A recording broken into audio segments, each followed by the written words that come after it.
Halo Bapak Ibu pendidik, hari ini kita mau ngobrolin sesuatu yang baru dan penting banget nih buat pengembangan profesional kita, yaitu kompetensi numerasi. Mungkin kedengarannya agak teknis ya, tenang, kita bakal bedah bareng-bareng biar lebih jelas.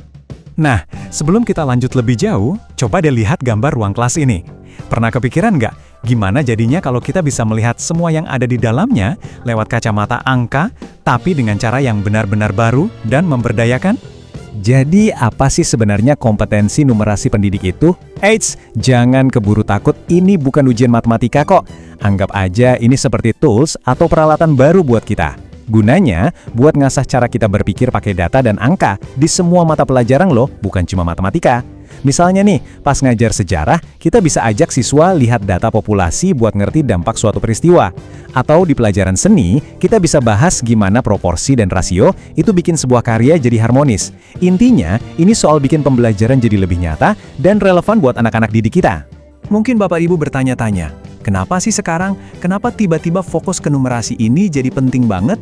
Nah, ada alasan besar di balik inisiatif baru ini. Yuk kita lihat lebih dalam. Poin kuncinya adalah ini bukan sekedar tren sesaat. Ini sudah jadi prioritas nasional. Kementerian Pendidikan mendukung penuh inisiatif ini sebagai bagian dari upaya besar-besaran untuk meningkatkan kualitas pengajaran di seluruh Indonesia. Jadi ini adalah komitmen kita bersama untuk masa depan pendidikan yang lebih baik. Dan bagian terbaiknya, kita nggak sendirian dalam perjalanan ini. Platform Merdeka Mengajar itu sudah disiapkan sebagai sumber daya utama kita, sebagai alat bantu kita untuk terus bertumbuh dan mengembangkan keterampilan ini. Semua yang kita butuhkan bisa dibilang udah ada di ujung jari kita.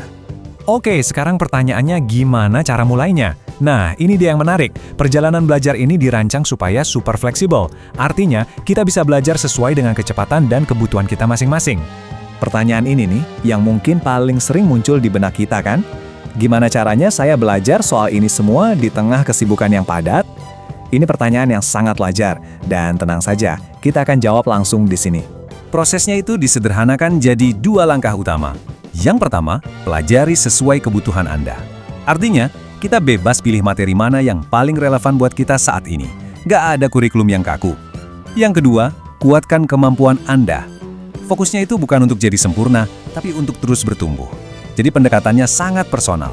Jadi, anggaplah pembahasan kita hari ini sebagai sebuah undangan. Sebuah undangan untuk kita sama-sama bertumbuh, untuk memperkuat kemampuan kita yang tujuannya tentu demi para siswa. Yuk kita mulai perjalanan ini bersama-sama. Semangat dari gerakan ini tuh inklusif banget. Pesannya sederhana, nggak peduli di mana titik awal kita sekarang, entah kita merasa sudah mahir atau mungkin masih pemula, selalu ada ruang untuk jadi lebih baik. Jadi yuk kita kuatkan kemampuan numerasi bareng-bareng. Kita kembali lagi ke gambar ruang kelas yang tadi, tapi coba lihat dengan perspektif yang baru. Ini bukan lagi sekedar ruangan biasa. Dengan kompetensi numerasi yang makin kuat, setiap sudut kelas ini bisa berubah menjadi ruang potensi yang tak terbatas untuk penemuan dan pemahaman siswa. Sebagai penutup, saya ingin meninggalkan satu pertanyaan untuk kita renungkan. Dengan semua alat dan keterampilan baru ini, dengan cara pandang yang baru terhadap angka dan data dalam pengajaran, potensi luar biasa apa yang akan Anda buka? Baik untuk siswa Anda maupun untuk diri Anda sendiri.